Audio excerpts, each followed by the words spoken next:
तुम्हाला कधी असं जाणवलंय का 5 मिनिटं इंस्टाग्राम बघतो म्हणत म्हणत तासभर कुठे गेला ते आपल्याला कळतच नाही. स्क्रोल केल्यानंतर थकल्यासारखं वाटतं, तरीही सकाळी उठल्यावर फोन बघायचाच असतो. रात्री झोपतानाही हातात मोबाईलच लागतो.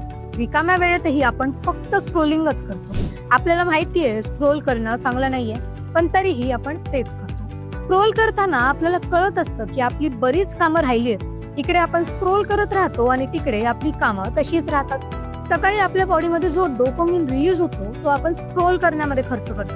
त्यामुळे बाकीची कामं करण्यासाठी आपल्याकडे एनर्जीच राहत नाही आणि आपण पूर्णपणे ड्रेन होतो. कंटिन्यू स्क्रोल करत राहिल्याने आपल्या झोपेची सायकल खराब होते. आपल्या मेंटल हेल्थवर निगेटिव्ह परिणाम होतो. डिप्रेशन आणि स्ट्रेस जाणवायला लागतो. डोळ्यांवरही परिणाम होतो आणि प्रोडक्टिव्हिटी सुद्धा कमी होते. स्क्रोलिंगचे फक्त निगेटिव्ह परिणाम आहेत. त्यामुळे आपल्याला आपल्या माइंडला कंट्रोल करता आलं पाहिजे. आपला स्क्रीन टाइम कमी करणं गरजेचं आहे.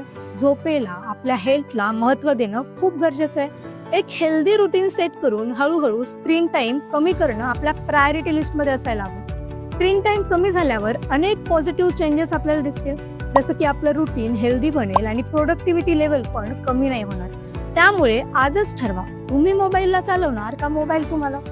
अशाच माहितीसाठी फॉलो करायला विसरू नका.